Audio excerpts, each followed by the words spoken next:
Screen पर आप जितने भी थंबनेल देख रहे हो वो सभी मैंने अपने मोबाइल पर बनाए हैं, वो भी सिर्फ कुछ ही मिनट्स में। अगर आप भी अपने मोबाइल पर ऐसे फोटोशॉप लेवल के थंबनेल्स बनाना चाहते हो बिना फोटोशॉप का यूज किए, तो ये वीडियो आपके लिए है। बिकॉज आज हम सिर्फ पिक्सल लैब यूज करेंगे जो कि कम्प्लीटली फ्री है, मोबाइल पर चलता है अनलाइक फोटोशॉप। लेकिन हाँ, इस ट्यूटोरियल में बेसिक स्टेप्स हैं, अगर आप उन्हें समझ लेते हो तो आप पिक्सल लैब तो क्या किसी भी ऐप में ऐसे थंबनेल इजीली बना पाओगे। सो बिना किसी देरी के वीडियो शुरू करते हैं। आज मैं डिकोडिंग वाईटी के इस लेटेस्ट वीडियो के थंबनेल का ब्रेकडाउन करूंगा।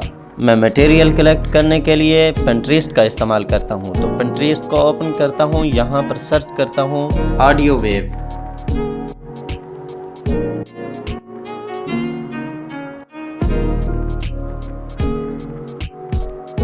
यहाँ से मैं 2-3 PNG को डाउनलोड कर लूँगा ऑडियो वेव की। पिंटरेस्ट में PNG डाउनलोड करने का तरीका आसान है। जो भी पिक्चर डाउनलोड करनी है उस पर क्लिक करो, 3 डॉट पर क्लिक करो और डाउनलोड का ऑप्शन आ जाएगा। तो सिंपली डाउनलोड कर लेना आपने, और क्या करना है तो फटाफट से मैं कुछ और भी वेव्स जो हैं डाउनलोड कर लेता हूँ।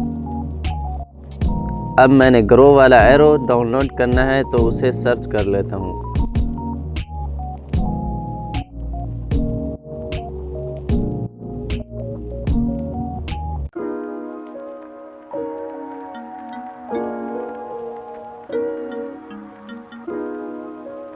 बहुत सारे एरो आ चुके हैं, लेकिन हमें PNG में चाहिए तो हम आगे PNG लिखते हैं।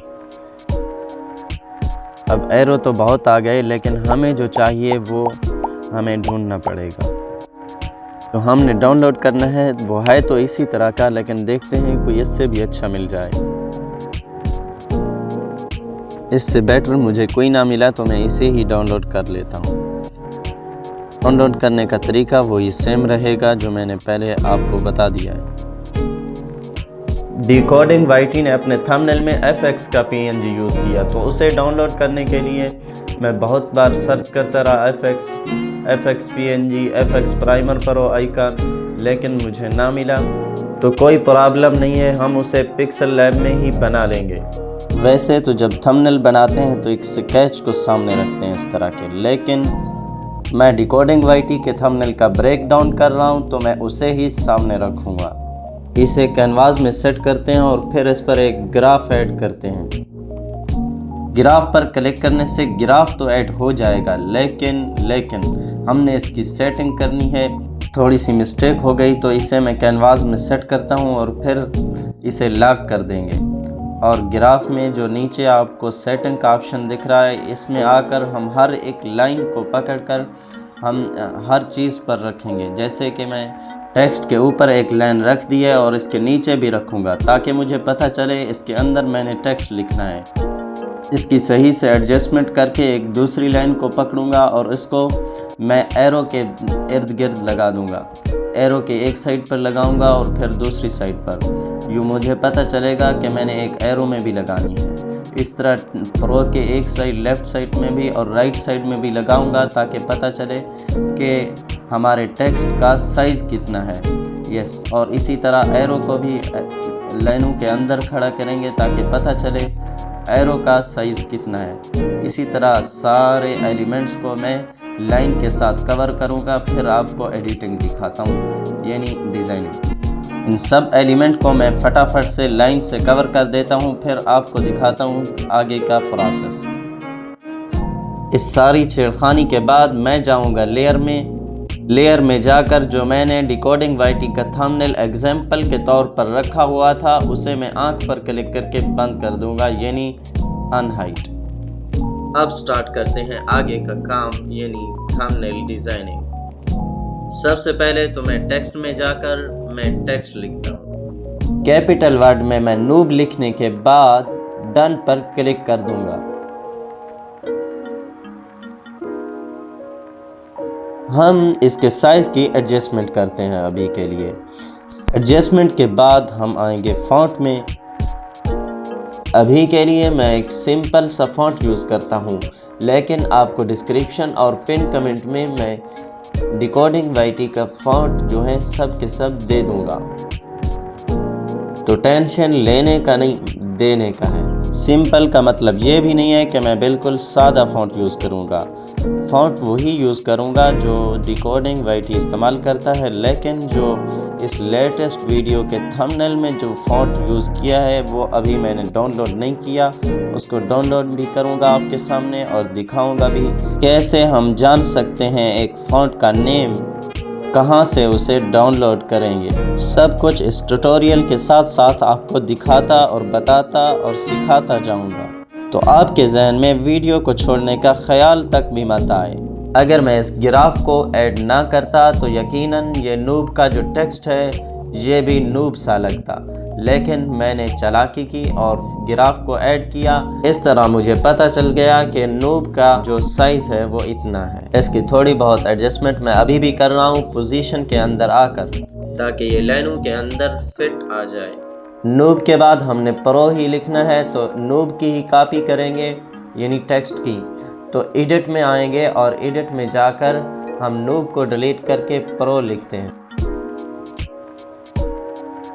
टेक्स्ट जो लिखना था मैंने लिख लिया। ओके पर क्लिक करके इसकी भी उसी तरह नूब की तरह एडजस्टमेंट करेंगे जो हमने लाइनें लगाई हैं इनके अंदर।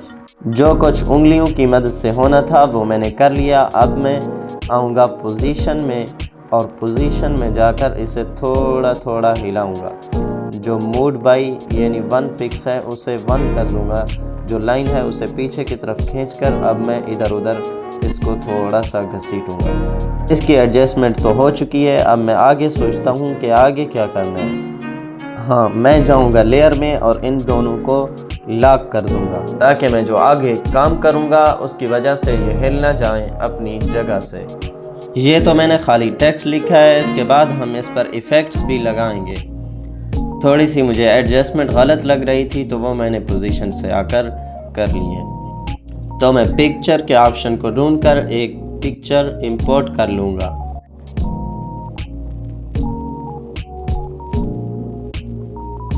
यस, ऊपर में इमेजेस में आकर डाउनलोड में आऊँगा। डाउनलोड में मेरी वो पिक्चर नहीं मिली तो मैं दूसरा फ़ोल्डर सेलेक्ट करता हूँ पिन्स का, क्योंकि जो मुझे नाम भी भूल जाता है। यानी पिंटरेस्ट जो भी हम पिक्चर डाउनलोड करते हैं वो पिन्स फोल्डर में आकर सेव हो जाती है।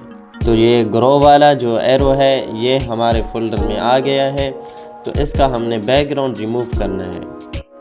बैकग्राउंड रिमूव करने के लिए मैं कलर इरेजर वाले ऑप्शन में जाऊंगा, रिमूव बीजी पर नहीं।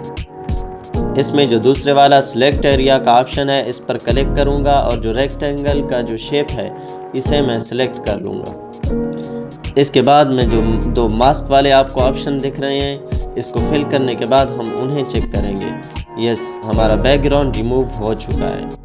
मैं इसके साइज़ को छोटा करके उसी लाइनों के अंदर रखूँगा। मुझे साइज़ का कोई टेंशन ही नहीं है, क्योंकि लाइनें लगाकर अब मेरा काम आसान हो चुका है। इसे मैं फटाफट से अपनी जगह पर एडजस्ट कर देता हूँ। थोड़ा बहुत काम अभी भी बाकी है तो मैं पोजीशन में आकर इसको इधर उधर मूवमेंट करूँगा। जो मूव बाई है वो 1px पर सिलेक्ट करता हूँ, क्योंकि मैंने थोड़ा थोड़ा मूवमेंट करनी है। तो ये जो आप ऑप्शन देख रहे हैं पोजीशन का, इसमें आकर आप अपनी हर png और टेक्स्ट को जिस जगह पर भी रिप्लेस करना चाहें, हाथ से वो नहीं जा सकती तो यहाँ से ज़रूर अच्छे से वो मूव करेगी। टेक्स्ट और जो एरो का काम है वो मुकम्मल हो चुका है। मुकम्मल का मतलब ये नहीं है कि बस ख़त्म, नहीं, बल्कि अभी इन पर इफ़ेक्ट्स वगैरह बाकी हैं, समझ आई?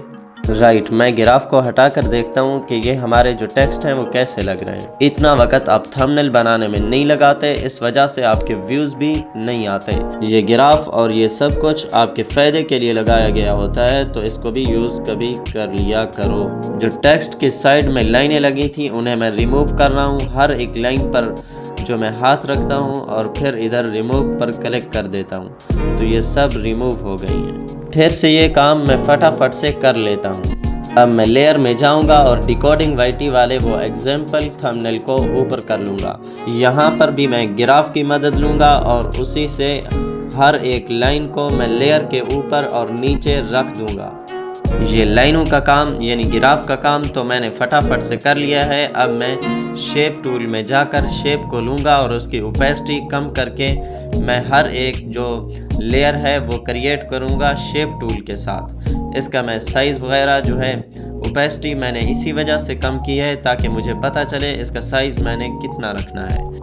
हाँ, ये जो आपको छोटी सी शेप देख रही हैं इसको मैं उंगली की मदद से पकड़ूंगा और ये एक छोटी सी लेयर हमारी क्रिएट हो चुकी है। अच्छा, मैं कॉपी में जाऊंगा और इस लेयर को कॉपी करूंगा और दूसरी लेयर पर रखूंगा, लेकिन ये ख़राब हो गई, आपको दिख रही है धुंधली हो चुकी है। तो मैं दूसरी बार शेप टूल में जाऊंगा और एक नई शेप लूँगा, उसकी ओपेसिटी कम करके इसको भी उसी तरह एडजस्ट करूँगा। ये ओपेसिटी मैं इसलिए कम कर रहा हूँ, आपको पहले भी बताया ताकि मुझे पता चले कि इसका साइज़ मैंने कितना रखना है, क्योंकि वो जब ओपेसिटी इसकी फुल करता हूँ तो नीचे वाली लेयर मुझे दिखती नहीं है। तो इसकी ओपेसिटी कम करके इसको भी उसी तरह कर लेते हैं। ये भी एडजस्ट हो चुकी है, इसकी भी ओपेसिटी अब बढ़ा देंगे। इसी तरह करते करते ये जब हमारा बन जाएगा तो ये डिकोडिंग वाइटी वाले थंबनेल को मैं फिर से अनहाइड कर दूंगा और आपको दिखाऊंगा कि ये हमारी लेयर्स कैसे क्रिएट होंगी। इस तरह तो वीडियो लंबी हो जाएगी, तो मैं इस काम को फटाफट से कर लेता हूँ।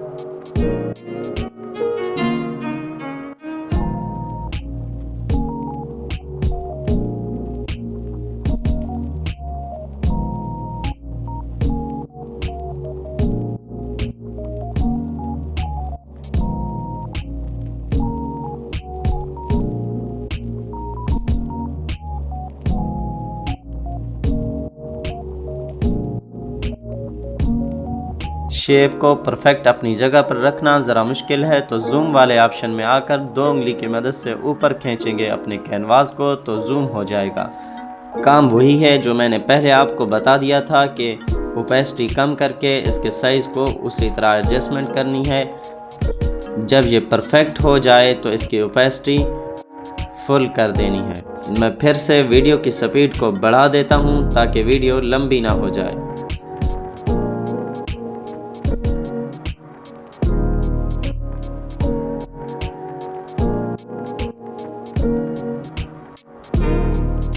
नोब की साइड का काम मुकम्मल हो चुका है। अब प्रो की तरफ हम आएंगे।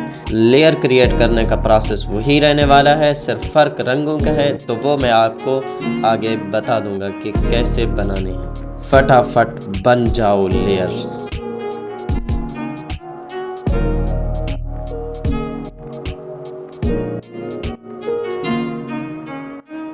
अब मैं प्रो वाली शेप्स को कलर करना स्टार्ट करता हूं, तो कलर का ऑप्शन ढूंढूंगा। आपको ब्रश वाला ऑप्शन दिख रहा होगा, तो ब्रश पर क्लिक करेंगे और इन सब लेयर्स को कलर देंगे।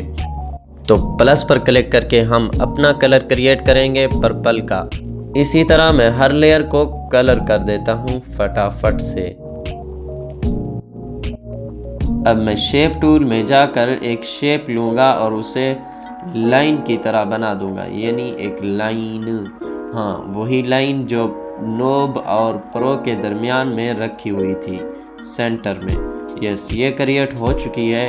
अब मोस्टली हमारा जो थंबनेल है वो कंप्लीट हो चुका है, लेकिन थोड़ा बहुत काम बाकी है और नोब और प्रो का जो टेक्स्ट इफेक्ट है वो भी बाकी है और लेयर को थोड़ा सा रियलिस्टिक लुक देंगे। लेयर्स के उस रियलिस्टिक लुक को बनाने के लिए मैं जाऊंगा टेक्स्ट टूल में और मैं टेक्स्ट लिखूंगा FX। ये टेक्स्ट आपके सामने आ गया है, इसका साइज़ मैंने बड़ा कर दिया है। और अब मैं जाऊंगा फ़ॉन्ट में, इसका एक अच्छा सा फ़ॉन्ट चूज़ करेंगे। तो फ़ॉन्ट का हम टेस्टिंग ज़रा करते हैं, आप देखते जाइए कि फ़ॉन्ट कौन सा बेस्ट लगेगा इसको। तो ये जो ऊपर में आपको बेसिक नज़र आ रही हैं, इनमें से मैं ज़रा चेक करता हूँ कि कौन सा अच्छा लगेगा। बेसिक में से ये मुझे ज़रा बेस्ट लग रहे हैं, तो इन्हीं में से मैं एक चूज़ कर लेता हूँ। यस, यही मुझे अच्छा लगा, तो ये आ गया। अब इसका जो है हम बैकग्राउंड लगाएंगे। बैकग्राउंड के लिए हम टेक्स्ट के बैकग्राउंड में आएंगे और बैकग्राउंड में आकर प्लस पर क्लिक करेंगे और अपना एक ग्रे टाइप का कलर क्रिएट करेंगे।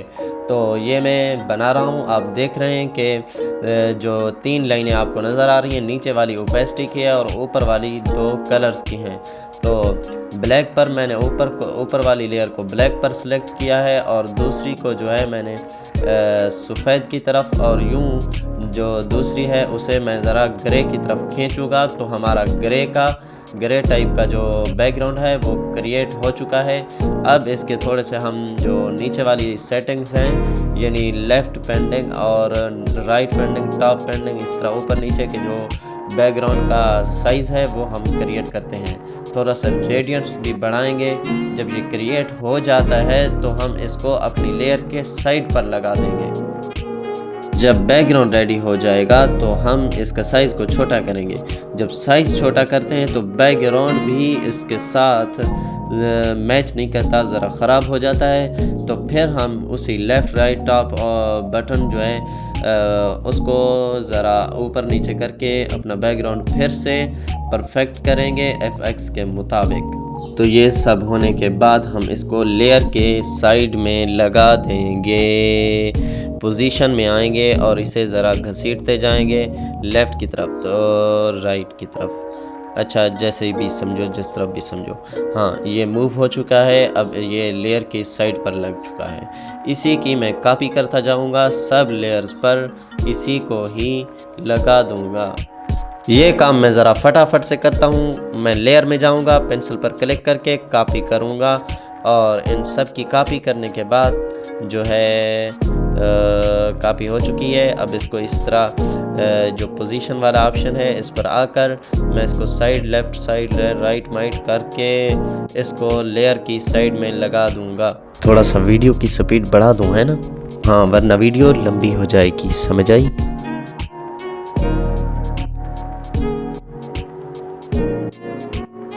ये सब कुछ तो हो चुका है FX का काम। अब जो है नूब वाली साइड में हम लेयर्स को ग्रे टाइप का कलर देंगे ग्रेडियंट में आकर। तो लेयर को लॉक करता हूँ सबसे पहले ताकि कोई काम ख़राब ना हो जाए। तो लेयर्स में आऊँगा और लेयर्स में जो नूब वाली लेयर्स हैं उनको एक दूसरे से मर्ज कर दूँगा। तो मैं मर्ज वाले ऑप्शन में जाता हूँ और इन सब को मर्ज करता हूँ। तो मैं लेयर में जा रहा हूँ। लेयर में जाकर मैं देखूँगा, पता लगाऊँगा कि कौन सी लेयर्स हैं जो नूब वाली हैं। मुझे पता चल गया है कि नूब वाली लेयर्स ये हैं। तो अब मैं मर्ज वाले ऑप्शन में जाकर इन सब को मर्ज करने के लिए क्लिक करता जाऊँगा सबको। तो फटाफट से मैं इन सब को सिलेक्ट कर लेता हूँ। सब सिलेक्ट हो चुकी। अब मर्ज, हाँ ओके, मर्ज हो गया। असल काम तो हमारा बाकी है, यानी इनको रंग देना। तो कलर, यानी रंग, कलर, हाँ कलर, वही कलर जो हमने पहले सबको दे दिया था, लेकिन ये बाकी थी। तो कलर में आएंगे, हम फिर से वही ग्रे टाइप का कलर लेंगे, लेकिन ग्रेडियंट में जाकर। ये जो आपको ऊपर लाइन दिख रही हैं ये सब कुछ वही होना चाहिए, लेकिन जो नीचे आपको दिख रहे हैं इस पर क्लिक करोगे और आओगे कलर पर। कलर में आकर इसको थोड़ा सा ग्रे टाइप कर दोगे। यस, थोड़ा सा ब्लैक होना चाहिए। और इधर भी आएंगे, ये देखें, लेकिन ये सही नहीं है। फिर से दोबारा, हाँ दोबारा मैं आकर इसको हाँ इस तरह करते हैं, देखते हैं कि ये उसी तरह का बनता है या नहीं बनता जैसा डिकोडिंग वाइटी ने बनाया था। हाँ, अब ये कर लिया। अब देखते हैं, लेकिन थोड़ा सा परफेक्ट भी है और नहीं भी। तो हम टेस्ट वगैरह करते हैं और फिर दिखाता हूँ आपको कि कैसा बनता है। तो डिकोडिंग वाइटी अपने हर थंबनेल में ग्लो यूज़ करता है। जो भी एलिमेंट होता है वो ज़रा चमक रहा होता है। तो हम आएंगे ड्रा वाले ऑप्शन में, यहाँ पर पेन साइज़ और जो ब्लर रेडियंस है ये सब कुछ फुल कर देंगे। अब एक ड्रा करते हैं, लेकिन ये ज़रा अच्छा नहीं है। तो फिर हम दोबारा आएंगे ड्रा टूल में। ड्रा टूल में आकर फिर से एक नया जो है ड्रा करेंगे। स्मूथनेस, पेन साइज़, वो सब कुछ 100 पर होना चाहिए। सिर्फ इसका जो कलर है वो हम तब्दील करेंगे। कलर ऑप्शन में आएंगे और इसका वही जो पर्पल वाला हमने कलर बनाया था उसी को सिलेक्ट करेंगे। ये ग्लो देना ज़रा मुश्किल है, तो ये मैं आपके सामने करता हूँ थोड़ा सा चुप करके। हाँ, आप देखते जाएं बस। अच्छा, चुप तो मुझे आती नहीं है, तो फिर आपको बताता हूँ कि इसका साइज़ हम एडजस्ट करके इसकी हम कॉपी करेंगे। कॉपी वाला टूल आपको नज़र आ रहा है? हाँ, यही कॉपी वाला है और कॉपी भी हो चुकी है। तो हाँ, एडजस्ट करते हैं। इसका साइज़ हम थोड़ा छोटा कर देते हैं और इसको एक साइड में रख देते हैं। हाँ, ये परफेक्ट, ये बन चुका। इसी तरह यही प्रोसेस रहेगा, ओपेसिटी कम करना, यही प्रोसेस रहेगा सारी लेयर्स में ग्लो देने के लिए। तो इसी को हम इसी ग्लो को कॉपी करेंगे। हाँ, हर लेयर पर इसी तरह रखते जाएंगे, सिर्फ कलर तब्दील करना है। तो ज़रा फटाफट से होना चाहिए ना।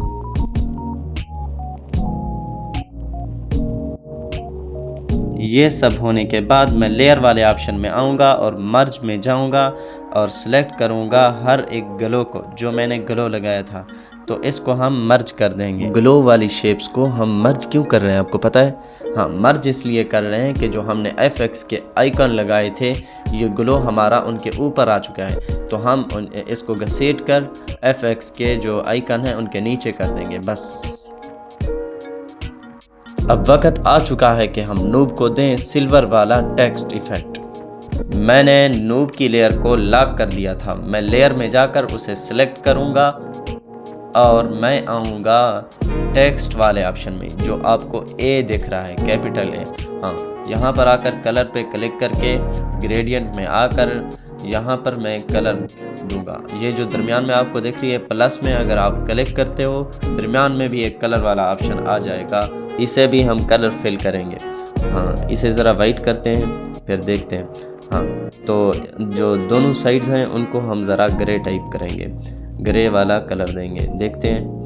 हाँ, थोड़ा सा अच्छा है लेकिन सही से अच्छा नहीं है। तो फिर हम आएंगे, ज़रा चेंजिंग करेंगे, फिर देखेंगे। हाँ, ये ज़रा ब्लैक ज़्यादा हो चुका था तो इसे हम वाइट करेंगे थोड़ा सा।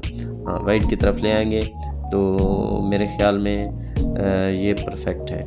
नूब का काम तमाम हो चुका। अब हम प्रो वाले ऑप्शन, प्रो वाले टेक्स्ट में आएंगे। तो लेयर में आऊँगा और प्रो को सिलेक्ट करूँगा। सिलेक्ट करने के बाद मैं ढूंढूंगा कि कलर वाला ऑप्शन कहाँ है। हाँ, कलर वाला ऑप्शन मुझे मिल गया, तो मैं कलर में आता हूँ और इसे सिलेक्ट करता हूँ। यस, तो मैं प्लस पर क्लिक करूँगा और येलो में जाऊँगा। अगर ऐसा कलर रखा तो सिर्फ येलो कलर आएगा। तो ग्रेडियंट में जाऊंगा और इसे हम जो है अच्छा सा टेक्स्ट इफेक्ट देते हैं। तो मैं कलर में आकर जो दोनों साइड्स हैं इनको मैं गोल्डन टेक्स्ट इफेक्ट बनाने के लिए मैं इसे ज़रा येलो की तरफ खींचूंगा। हाँ, इसे चेक करते हैं, सही है। और दूसरी तरफ भी इसी तरह का कलर देंगे, थोड़ा सा येलो और थोड़ा सा रेड की तरफ खींचकर। हाँ, इसको ज़रा परफेक्ट करेंगे। यस, अब चेक करते हैं कि कैसा है। अब हम जो है प्लस पर क्लिक करेंगे, दरमियान में आपको एक दूसरा कलर भी नज़र आ जाएगा। इसको हम फुल येलो कर देंगे। यस, रेडी हो चुका है हमारा गोल्डन टेक्स्ट इफ़ेक्ट। नूब को तो हमने नूब वाला ही कलर दिया था, यानी नूब कलर। तो फिर कलर में आएंगे और ग्रेडियंट में आकर इसे ग्रेडियंट का एक कलर सेलेक्ट करेंगे और सिल्वर वाला। तो ज़रा हम वाइट को ज़्यादा कर देते हैं। यस, अब चेक करते हैं। हाँ, ये परफेक्ट हो गया। टेक्स्ट वाला काम तमाम हो चुका।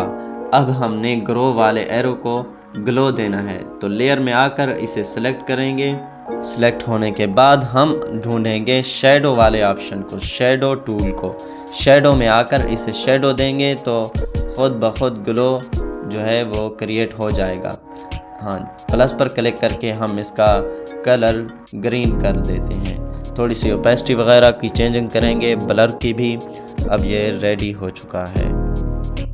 मोस्टली हमारा जो काम है वो मुकम्मल हो चुका है, लेकिन हमने लेयर के अंदर जो ऑडियो वेव है वो लगानी है। बस जल्दी जल्दी आओ, उनको क्रिएट करते हैं। जितनी जल्दी आपको है उससे ज़्यादा जल्दी मुझे भी है। निकम्मे कहीं के, थोड़ा सा बाकी है वीडियो, उसे देख लो। मैं भी आपसे वादा करता हूँ कि आपका थंबनेल परफेक्ट हो जाएगा। कुछ नज़र आ रहा है? नहीं? अच्छा, मैं आगे करता हूँ वीडियो को। पेंट्रीज से हमने जो ऑडियो वेव PNG डाउनलोड किए थे उनको हम इंपोर्ट करेंगे लेयर में लगाने के लिए। पिन्स के फोल्डर में आ गया। यस, इसे सिलेक्ट कर लेता हूँ एक को, इसे क्रॉप करता हूँ और फटाफट से मैं इसे लगा देता हूँ। आपको दिखाता हूँ मैं। यस, इसका साइज़ मैं थोड़ा सा एडजस्ट करूँगा, इसको लेयर के ऊपर रखूँगा, फिर इसका हम कलर इरेज करेंगे। कलर इरेज करने से पहले मैं इसे ज़रा एडजस्ट करता हूँ, इसको ग्लो के नीचे रखता हूँ जो हमने ग्लो लगाए थे। हाँ, ये कुछ होने के बाद अब हम कलर इरेज़र पर आएंगे और कलर इरेज़र पर आकर इसका कलर इरेज कर देंगे जो सफ़ेद यानी वाइट है। यस, इसकी ट्रायलेंस जो है इसको मैं 70 पर कर लेता हूँ। यस, ये थोड़ी सी एडजस्टमेंट करते हैं। हाँ, इसका फिर हम कलर तब्दील कर देंगे, कलर इसका वाइट रखना है हमने। नाउ कलर में आ चुका हूँ, इनेबल किया मैंने। ये हो गया वाइट। इसकी थोड़ी सी ओपेसिटी भी कम करेंगे। ओपेसिटी पर क्लिक करके इसकी ओपेसिटी ज़रा कम कर देते हैं। यस, 42 पर। यस, यही प्रोसेस रहेगा। आगे वाली लेयर पर ऑडियो वेव लगाने का कॉपी करेंगे, इस लेयर पर इसे लगा देंगे। ये काम भी मैं ज़रा फटाफट से कर लेता हूँ। एक चीज़ ये है कि जो मैंने ओपेसिटी वहाँ पर कम की थी, हर लेयर पर ऐसा नहीं होगा। कहीं पर ओपेसिटी ज़्यादा करनी पड़ेगी और कहीं पर कम। इसकी ज़रा मैं कम ज़्यादा करके देखता हूँ। हाँ, थोड़ा सा बढ़ा देते हैं बस। यस, ये परफेक्ट है। अब हम आएंगे इंपोर्ट में, इंपोर्ट पिक्चर में। फिर से दोबारा एक नई पिक्चर जो है, नया ऑडियो वेव जो है PNG, वो यहाँ पर इंपोर्ट करेंगे, क्योंकि हर जगह ऑडियो वेव एक जैसा नहीं होना चाहिए, ये अनप्रोफेशनल लगता है। प्रोसेस वही रहने वाला है, उसी तरह क्रॉप करेंगे, उसी तरह इसका कलर भी इरेज कर देंगे, ओपेसिटी वगैरह भी तब्दील करते रहेंगे। तो फटाफट से कर लेते हैं। थंबनेल हमारा रेडी हो चुका है, तो इसे सेव कर लेते हैं। वीडियो में मैंने आपसे कहा था कि मैं आपको बताऊंगा डिकोडिंग वाइटी कौन सा फॉन्ट यूज़ करता है, तो वो मैं डिस्क्रिप्शन या पिन कमेंट में दे दूंगा, उसका नाम भी दे दूंगा, उसका लिंक भी दे दूंगा, तो चेक ज़रूर करना। और हाँ, सब्सक्राइब तो बनता है।